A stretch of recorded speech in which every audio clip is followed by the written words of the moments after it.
우리 성도님들 혹시 야구 좋아하십니까?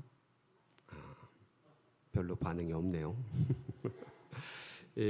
날이 더워지면 야구 시즌이 이제 시작이 됩니다.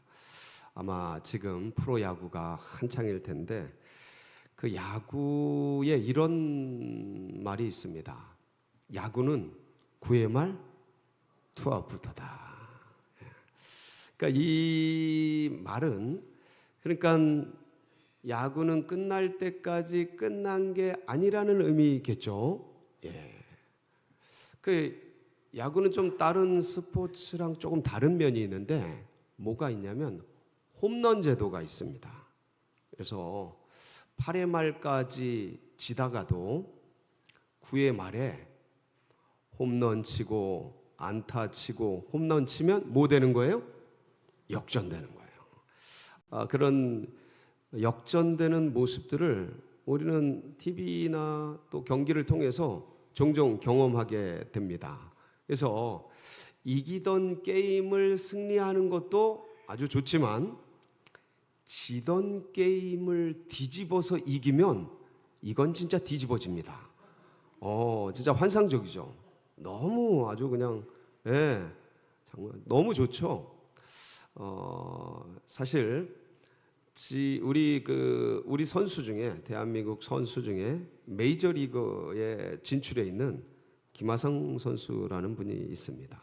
그래서 그분이 지난 한 주간에 역전타, 결승타 그냥 막 때리더라고. 혹시 아시는 분입니까? 금시초문이죠? 성경만 보시니라고. 그래서 아주 너무 훌륭한 성적을 이렇게 지난주에 냈는데 이렇게 역전을 잘하는 선수들이 있습니다. 그리고 경기를 운영을 잘해서 지던 게임도 역전시키는 그런 감독들 아주 훌륭한 분들이 계십니다. 그런데 진짜 역전의 명수가 계십니다. 힌트를 안 줘도 다 아시네요. 우리 하나님이 진짜 역전의 명수십니다. 여러분, 우리는 이미 사망과 형벌로 이미 죽은 존재들이에요. 근데 그걸 어떻게 바꾸십니까? 어떻게 역전시키셔요? 생명과 평안으로, 영생으로. 할렐루야. 원래 우리는 징계받고 심판 아래 놓여 있는 죽을 수밖에 없는 그런 백성들이잖아요. 근데 은혜와 축복과 영광으로 뒤바꿔 주시는 이게 역전이거든요. 고난 많고 환난 많은 이 세상 속에서 합력해서 선이 되고 전화위복의 축복으로 바꿔 주시는 역전의 명수, 그분이 누구십니까? 그냥 하나님이셔요? 누구의 하나님이셔요? 우리 하나님 맞으십니까? 나의 하나님 맞으십니까? 여러분, 그분을 꼭 붙드세요. 그럼 두려울 게 뭐 있어요? 하나님께서 나의 삶을 바꿔주시고 내 인생을 뒤집어 주시고 완전히 새롭게 해주시는 그분이 우리 하나님이고 서울제일교회 하나님이고 나의 하나님인데 뭐가 두려울 게 있어요? 그러니까 뭐만 하면 돼요? 기도, 찬양. 오늘 이 시편 기자가 지은이는 누군지는 밝혀지지 않았어요. 근데 찬양하라는 거예요. 여호와의 종들아 찬양하라. 누구를 찬양하라는 거예요? 여호와의 이름을 찬양하라. 할렐루야. 그러면서 그 하나님을 붙들고 이제부터 영원까지, 언제부터 언제까지요? 이제부터 영원까지, 죽을 때까지, 주님 만나는 그날까지 하나님을 찬양하라는 거예요. 해 돋는 데서부터 해 지는 데까지. 이건 언제 어디서나 주님을 찬양하라. 왜 찬양하래? 왜 찬양하래? 뒤에 보니까 찬양해야 될 이유들을 쭉 나열하고 있어요. 한번 보실까요? 5절, 6절 한번 보실까요? 뭐라고 되어 있나? 같이 봅니다. 시작. 여호와 우리 하나님과 같은 이가 누구리요? 높은 곳에 앉으셨으나 스스로 낮추사. 어디에 앉으셨으나? 높은 곳에, 하늘보다 높은 곳, 지고지순한 그 하늘 보좌에 앉으셨던 그 하나님이 어디로 임하셨대요? 낮고 낮은 곳으로. 예, 성육신에 대한 묘사죠. 하나님의 전능하신 하나님이 이 낮고 낮은 세상 가운데 찾아오신 그 은혜를 찬양하라는 것이죠. 예, 그리고 그 뒤에 보면 오늘 우리의 주제가 되는 말씀들이 기록되어 있습니다. 우리 7절 8절 한번 보실까요? 뭘 또 찬양하라 그런지 시작. 가난한 자를 먼지 더미에서 일으키시며 궁핍한 자를 거름더미에서 들어세워 지도자들 곧 그의 백성의 지도자들과 함께 세우시며 할렐루야. 예, 어떤 사람이었어요? 원래 가난하고 궁핍하고 못 살고 서럽고 소외되고 괴롭고 환난 풍파 속에 던져져 있던 그 영혼들을 하나님이 어떻게 만드셨어요? 지도자들, 리더들, 부유하고 풍성한 은혜로 이끌어 주신 거예요. 할렐루야. 여기 계신 분들이 그 증인 되시길 축복합니다. 증인 되시고, 그리고 하나님의 살아계심, 하나님의 이 역전의 하나님을 간증하시고 고백하는 일평생의 성도님들 다 되시기를 축복합니다. 얼마나 감사해요. 예? 아니 그분을 붙들었더니 가난이 부요가 되고, 할렐루야, 죽음이 생명이 되고, 예? 평범한 인생이 지도자들, 리더들이 되어지는 이 역전의 하나님. 이 하나님이 누구 하나님이에요? 마지막 9절에 보면 여러분 희소식이 있습니다. 희소식 시작. 또 임신하지 못하던 여자를 집에 살게 하사 자녀들을 즐겁게 하는 어머니가 되게 하시는도다. 할렐루야. 아멘. 이 불임의 문제는 지금도 문제지만 옛날에는 이게 아이를 못 갖는 게 뭐였어요? 칠거지약. 악이야, 악. 말도 안 되는데, 지금 인권으로 생각하면 말도 안 되는데, 근데 옛날에는 아이를 못 갖는 게 악이고 죄고 천형 같은 거였어요. 그러니까 여인들에게는 이거보다 괴로운 게 없어요. 살아가는데 아이를 갖고 싶어도 안 갖게 되는 거예요. 누구 죄예요? 이게 다 내 죄야. 아이를 못 갖는 내 죄야. 그렇게 평생 동안 괴로워하고 힘들어하고 어려워하던 그 사람, 이제 시간도 다 지나고 때도 다 지나고 나이도 들고 이제는 과학적으로 의학적으로 어떻게 할 수 없는 상황적으로 환경적으로 이미 지나가 버린, 어디 말할 데도 없고 희망을 가질 수도 없는 그러한 여인의 기구한 인생인데, 그렇게 살다 그렇게 가야 되는데 그 여인에게 하나님께서 뭘 주셔요? 씨를 주시고 생명을 주시고 아이를 주셔서, 성경에 보면 뭐라고 되어 있냐면 자녀들을 즐겁게 하는 어머니가 되게 하시는도다. 하나예요, 여럿이에요? 여러. 자녀들 복수야, 복수. 아마 딸도 낳고 아들도 낳고, 쌍둥이도 낳고 뭐도 낳고 뭐 했는지는 모르지만 하나님이 풍성한 자녀들을 주셔서 그 옛날 기구한 그 자기의 삶을 생각하면서 눈물 짓고 구박 아닌 구박 속에서 울고 가슴 아파하고 그랬던 생애가 자녀들과 함께 웃고 떠들고 즐거워하고 해피하게 살아가는 그런 놀라운 삶으로 바꿔주신 그 하나님이 어떤 하나님이세요? 역전의 하나님. 역전의 하나님. 그게 누구 하나님이세요? 그러고 보면 성경을 이렇게 들여다보니까 한번 생각을 해봐요. 그러고는 성경을 생각해 보면 성경이 전부 그걸 얘기해요. 역전시켜 바꿔주신. 여러분 창세기 3장 15절에 보면요, 하나님의 첫 번째 예언이 나옵니다. 기억나세요? 한번 읽어볼까요? 시작. 내 후손도 여자의 후손과 원수가 되게 하리니 여자의 후손은 너의 머리를 상하게 할 것이고 너는 그의 발꿈치를 상하게 할 것이니라 하시고. 그러니까 이 여자의 후손과 뱀의 후손이 있는데 이 여자의 후손이 단수예요. 그러니까 남자의 후손밖에는 없는 고대 시대에 여자의 후손이라는 희한한 단어가 쓰이고 이게 단수로 쓰이는 거로 봐서 한 분을 지칭하는 거예요. 여자의 후손, 여자로부터 난 사람, 그게 누구예요? 예수 그리스도죠. 근데 그때는 이게 원시 계시라 아직 가려져 있었어요. 메시아라는 것만 어렴풋게 흘러내려오는 거죠. 그 여자의 후손이 뱀의 머리를 어떻게 한다고요? 상하게 할 것이다. 이게 크러쉬인데 뭐냐면 발로 짓밟는 거예요. 여러분, 뱀은 어디가 제일 약해요? 머리가 제일 약해요.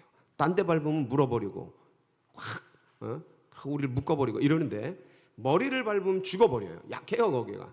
그런데 머리를 밟는데 뱀의 후손은, 여자의 후손이 어디를 물어요? 발꿈치를 물어요. 여러분, 옛날에는 신발을 안 신고 다녔잖아요. 그러니까 독사가 사람의 발꿈치를 물으면 어떻게 돼요? 이 발꿈치에 모든 혈관이 다 통해져 있어요. 그래서 뭐라고 불러요? 발꿈치를 아킬레스건이라고 불러요. 그러니까 거길 딱 물면 어떻게 되는 거예요? 사람은 죽는 거예요. 자, 그런데 여자의 후손이 뱀의 머리를 밟는 것과 뱀의 후손이 여자의 후손의 발꿈치를 무는 게 동시 동작이야. 같이 일어나는 일이야. 그러니까 뱀의 후손이 여자의 후손인 메시아를 십자가에 달아서 뒤꿈치를 쾅 물어버리니까, 죽여버리니까, 근데 이게 자기의 머리를 밟는 사건이 돼버리게 만드신 분, 그게 누구예요? 역전에? 이건 기가 막혀요. 원수마귀 사단이 지금도 모르고, 그래서 예수님을 십자가에 못 박은 거예요. 이걸 알았다면 못 안 박죠. 피를 못 흘리게 하죠. 근데 이걸 몰라요. 이 역전의 하나님의 비밀을 얼마나 감사한지 뒤집어서 역사시키고, 그러니까 그렇게 첫 예언이 역전의 하나님의 놀라운 지혜를 드러내시면서 그 뒤에 쭉 보면 노아 시대, 사람이 부패해서요 완전히 전적으로 다 썩어버려요. 원수마귀 사단이 모든 문화를 장악해서 이거는 뭐 동성애가 만연하게 하고 모든 지각이 다 무너지게 하고 선의 기준이 다 무너지게, 남녀노소가 다 타락을 해서 구원의 여망이 전혀 보이지 않는 암울한 세상. 여러분, 사실 지금 이 시대 생각하면 어떤 면에 좀 답답한 면이 있지 않아요? 야, 이렇게 망하는 건가? 야, 이렇게 점점 무너지는 건가? 이런 생각이 들잖아요. 그래도 아직 희망이 보이잖아요. 이때는 완전히 무너져버려요. 아무것도 보이지 않는 거예요. 근데 그때 하나님께서 누굴 택해요? 노아를 택해요. 그리고 방주를 지어서 전적으로 부패한 것을 완전히 새로운 시대로 전환시켜요. 완전히 역전시키죠. 완전히 새롭게 시작하죠. 이게 하나님이셔요. 하나님의 능력이셔요. 남들이 보기엔 안 된다, 무너졌다, 할 수 없다 그러지만 하나님은 하시는 분이에요. 여러분, 애굽에 종살이를 할 때요, 이 바로와 그의 군대가 이스라엘 백성들을 민족 말살 정책을 써버립니다. 그래서 남자가 태어나면 다 나일강에 죽여버려요. 그러면서 점점 시들어가고 없어지고 사라지게 만드는 거죠. 그러니까 살았으되 죽은 존재가 누구였냐면 이스라엘 백성들이었어요. 그러니까 다 이젠 끝났다.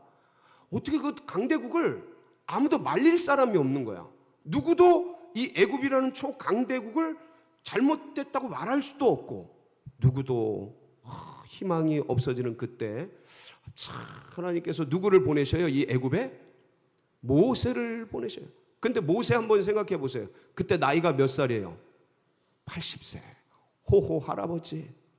본인이, 하나님이 야 애굽 가서 이스라엘 백성들 좀 건져내라 그랬는데 본인이 저는 못해요. 전 나이가 들었어요. 전 말이 안 돼요. 아무것도 안 돼요. 저는 보낼 자를 보내서, 그러면서 4번, 5번을 못한다고 거부합니다. 진짜 할 수 있었던 사람이에요? 할 수 없었던 사람이에요? 할 수 없었던 사람이에요. 나이 80에 뭔 일을 합니까? 그런데 하나님은 그를 택해서 죽어가는 이스라엘 민족을 출애굽 시켜내십니다. 이게 기적이에요. 이게 하나님의 놀라운 역사예요. 자, 그런데 이스라엘 백성들이 그들을 구원해서 출애굽시켜서 가는데 뭐가 막아섰어요? 홍해가 다 가로막혀 있어요. 뒤에선 애국 군대가 전차병을 이끌고 쫙 정예병이 쫓아와서 죽이려고 하다. 앞에는 홍해가 막혀 있고 오도 가도 못하는 도간에 든 쥐신세. 이젠 다 죽는 거예요. 끝났구나 할 때 회오리 바람 같은 게 쫙 그냥 돌더니 저쪽하고 이쪽하고 가리더니 갑자기 홍해에 뭐가 나기 시작해요. 길이 밤새도록 바람 불면서 동풍의 바람이 불어오면서 마른 땅이 쫙. 무슨 땅이요? 야, 갈라지는 정도가 아니고 마른 땅을 말려버리죠. 그 이스라엘 백성들이 거기를 다 건너가. 그랬더니만 이제 이 바로와 그의 군대들이 정예병력들이 저것들 잡으러 가자 그러면서 쫓아 싹 들어왔을 때 홍해가 어떻게 돼요? 덮어버려. 한 방에 다 수장돼 버려. 여러분 생각을 해보세요. 이 이스라엘 백성들은 노예병력이었어요. 아무것도 무기를 가진 게 없어. 이들은 전차병이에요. 세계 최강대국. 왜? 그러면 싸우면 누가 이기겠어요? 당연히 애굽이 이기지. 당연히 바로가 이기죠. 그리고 불안해서 두려워하는 그의 군대를, 아니 이스라엘 백성들을 보세요. 우리 다 죽었다. 근데 거꾸로 결과는 역전이 돼버려요. 누구의 은혜입니까? 하나님의 은혜요. 하나님이 역전시켜 주신 놀라운 은혜와 사랑으로 뒤바꿔 주시고, 하나님의 역사 속에 이런 놀라운 일들이 성경에 계속 기록되어 있어요. 돌아보면 우리 하나님은 역전의 하나님이세요. 아멘이십니까? 여러분, 다윗은 어린 목동이었습니다. 그 어린 목동이 물맷돌 들고 골리앗하고 딱 싸우러 나갔을 때 아마 양 진영에서 다 웃었을 겁니다. 저 블레셋 군대는 비웃었을 거고요. 이스라엘 군대는 어처구니 없어서 웃었을 겁니다. 와, 우리가 군인이 이렇게 없어서 목동을 내보내냐? 실소를 했을 거예요. 그런데 결과는 어떻습니까? 그 우람한 어마어마한 무기 장비가 60kg예요. 따진 거 보면. 근데 그런 어마무시한 거인족이 다윗의 물맷돌 한 방에 날아갑니다. 쓰러져요. 목이 잘립니다. 여러분, 이거 누가 하신 거겠어요? 다윗이 능력이 좋고 실력이 좋아서? 아니죠. 움직이는 사람을 그렇게 맞출 수 있는 사람은 없습니다. 하나님이 다윗이 너는 칼과 단창으로 나오나 나는 네가 무시하는 만군의 여호와의 이름으로 나가노라. 전쟁은 여호와께 속한즉 할렐루야. 그러면서 물매를 돌고 확 던져니까 이거 하나님께서 이 물매를 쫙쫙쫙 각도를 조절해서 골리앗 이 갑옷 사이를 뚫고 여기 그 맞박에 딱 할렐루야. 하나님이 맞춰주신 거죠. 하나님께서 기적을 일으키시고 이 승부의 역전을 일으키신 거죠. 전부 그런 말씀들이 줄줄이 사탕이야 그냥. 여러분, 바벨론 포로기예요. 이스라엘 백성들이 바벨론으로 전쟁에 져서 나라가 망해서 다 끌려갑니다. 그리고 본토에 있던 사람들 다 흩어져요. 나라가 망하고 나라가 없어진 거죠. 백성이 없어진 거예요. 그런데 바벨론에 끌려가서 70년을 지내는데, 여러분 인생이 그렇게 포로로 끌려가서 70년이 지내면 다 늙어지고 사라지고 죽어가고 그렇게 되는 것 아니겠습니까? 이제 끝났구나, 이스라엘은 망했구나 할 그때 하나님께서 누구를 일으키셔요? 고레스라는 왕을 일으킵니다. 페르시아의 고레스. 그가 이스라엘 백성들에게 난데없이 갑자기 니네는 고국으로 들어가고 조국으로 들어가서 하나님의 성전을 건립해라, 이런 희한한 일들을 일으킵니다. 여러분, 이게요 어디에 기록이 되어 있냐면 고레스 칙령이라는 곳에 기록이 되어 있어요. 고레스 실린더에 자세하게 기록이 되어 있어요. 놀랍게도 그 고레스 실린더, 고레스 칙령이 성경에도 그대로 기록이 되어 있어요. 어디예요? 에스라 1장 1절로 4절에 한번 보실래요? 같이 보시겠습니다. 시작. 바사왕 고레스 원년에 여호와께서 예레미야의 입을 통하여 하신 말씀을 이루게 하시려고 바사왕 고레스의 마음을 감동시키심에 그가 온 나라에 공포도 하고 조서도 내려 이르되 바사왕 고레스는 말하노니 하늘의 하나님 여호와께서 세상 모든 나라를 내게 주셨고 나에게 명령하사 유다 예루살렘의 성전을 건축하라 하셨나니 이스라엘의 하나님은 참 신이시라. 너희 중에 그의 백성 된 자는 다 유다 예루살렘으로 올라가서 이스라엘의 하나님 여호와의 성전을 건축하라. 그는 예루살렘에 계신 하나님이시라. 그 남아있는 백성이 어느 곳에 머물러 살든지 그곳 사람들이 마땅히 은과 금과 그 밖의 물건과 짐승으로 도와주고 그 외에도 예루살렘에 세울 하나님의 성전을 위하여 예물을 기쁘게 드릴지니라 하였더라. 이게 이방의 왕이 갑자기 이런 하나님의 감동을 받는, 그러니까 하나님이 돌이라도 깨워서 나무라도 깨워서 하나님의 역사를 이루시는 거예요. 이스라엘은 망했다 끝났다라고 할 때 하나님이 그들을 다시 세우셔서 성전을 재건하시고 이스라엘 나라를 회복시키시는 역전의 하나님이신 것을 믿으시기 바랍니다. 얼마나 놀라운 역사예요, 그 하나님께서. 자, 그런데 더 기가 막힌 것은 출애굽한 이스라엘 백성들 하나님께서 구해주셨더니 홍해 뚫고 그 수많은 광야를 건너 가나안 땅을 선물로 주셨더니 거기서 이방신들 믿으면서 다 타락해버려요. 출바벨론한 주의 백성들 다시 성전을 짓고 하나님을 섬기면서 살 수 있도록 인도해 주셨더니 이 출바벨론한 이스라엘 백성들이 바리새주의로 율법주의로 다 화석화되고, 하나님께서 이런 백성들을 데리시고 참 이렇게 이스라엘은 끝나는가 보다, 하나님 나라는 멸망하는가 보다, 사라지는가 보다 할 그때에, 그 시대의 마지막에 누구를 보내시냐면 예수 그리스도를 보내셔요. 그래서 예수님은 세상의 끝에 오셔요. BC 기원 전의 세계가 예수님에 의해서 끝이 나요. 그래서 세상 끝에 오신 거예요. 근데 이 주님이 십자가에 달려서 아까 창세기 3장 15절에 예언한 것처럼 원수마귀 사단의 괴계 속에서 십자가에 달려서 죽으시는 이것으로 끝나는 줄 알았더니 이 뱀이 여자의 우선의 머리를, 아니 여자의 우선의 발꿈치를 콱 문 것으로 끝날 줄 알았더니 그게 자신의 머리를 박살내고 배후 세력 원수마귀의 모든 것들을 끝장내는 부활이라는 놀라운 도구를 통해서 역전시키실 줄은 아무도 몰랐어요. 부활이라는 신묘막직한 신비한 하나님의 역전승으로 세상의 길과 진리와 생명의 문을 열어주신 은혜, 얼마나 감사합니까? 이 주님을 영접하는 자, 곧 그 이름을 믿는 자들에게는 모두가 하나님의 자녀가 되는 권세를 주시고. 근데요, 더 신기한 건 뭐냐면 믿음의 백성들이요, 예수님을 믿고 영접해서 살아가는데도 어느 때는 죄로 넘어지고 쓰러지고 엎어지고 자빠지고 그럴 때가 있습니까, 없습니까? 그러니까 이렇게 끝나나 보다, 저렇게 끝나나 보다, 예수 믿어도 소용없나 보다, 막 그럴 때 하나님이 그 백성들에게 뭘 또 보내주셔요? 성령. 120문도 12제자 예수님 믿어도 불안과 두려움 속에 허덕일 때 성령을 보내주셔서 자기는 연약하고 부족하고 아무것도 할 수 없지만 성령을 붙드니 힘을 주시고 능을 주시고 권세를 주시어서 이 모든 것을 이기게 하시더라. 할렐루야. 이게 얼마나 감사한지.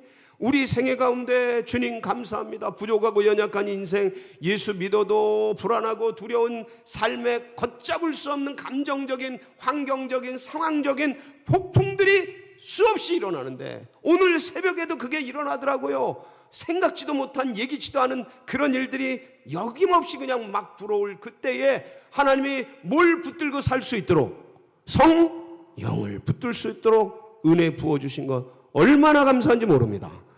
이 하나님이 바로 우리의 하나님이셔요. 이 하나님은 상황과 환경을 기쁨과 은혜로 바꾸시는 역전의 하나님이십니다. 이 자리가요, 우리가 예배드리고 있는 이 자리가 사실은 새벽 예배 자리입니다. 새벽 예배가 여기서 드려져요. 새벽 예배 나와보면요, 어떤 사람은 막 오자마자 우는 분들이 계셔요. 가슴에 한이 있는 거죠. 예수 믿으니까 새벽 기도까지 나오는 거예요. 예수 믿는데 왜 이렇게 고통스러운 일이 많은지. 아마 그분은 밤에 잠을 못 주무신 분 같아요. 그러면서 말도 못해, 기도도 못해, 그냥 울기만 해. 막 어떤 분들은 막 소리 지르는 분이 계신가, 어떤 분들은 탄식하는 분들이 계셔요. 여러분, 그런데 얼마간 지나면 갑자기 찬양이 들려. 감사, 기쁨의 소리, 은혜의 소리가 막 들려. 가만히 듣고 있어 보면 아까 탄식하고 울고 있던 그분이야. 그분이 어느새 주님께 찬양 드리고 감사하면서 박수치고 노래하고 주님께 영광을 돌리더라고요. 얼마나 한이 많고 아픔이 많고 고통이 많았으면 이 공개석상에서 울고 가슴 저린 그 후벼 파는 탄식을 내뱉겠습니까? 그걸 누구에게 말할 수 있겠어요? 근데 또 좀 있으니까 막 찬양하고 기뻐하고 감사해. 이 미친 건가? 누굴 만난 거예요? 하나님을 만난 거야. 이 하나님은 눈물을 기쁨으로 바꿔주죠. 가슴의 탄식을 노래로 바꿔주죠. 이 역전의 하나님께서는 우리의 고난과 아픔을 합력해서 선이 되게 하시고 놀라운 전화위복의 축복이 되게 하시고 은혜로 바꿔주시는 하나님이십니다. 여러분, 포기하지 마세요. 여러분, 멈추지 마세요. 끝날 때까지 끝난 게 아이고 목사님이 세월 다 갔어요, 이제 끝났어요. 끝날 때까지 끝난 게 아니라니까. 포기하지 마세요. 계속 주님을 붙드세요. 거기서 역사가 일어납니다. 9의 말 투아웃. 그때부터 역전의 하나님은 역사합니다. 이 한 주간도 그 주님을 붙들고 승리하는 복된 역사가 있으시길 주의 이름으로 축복합니다. 같이 기도하시겠습니다.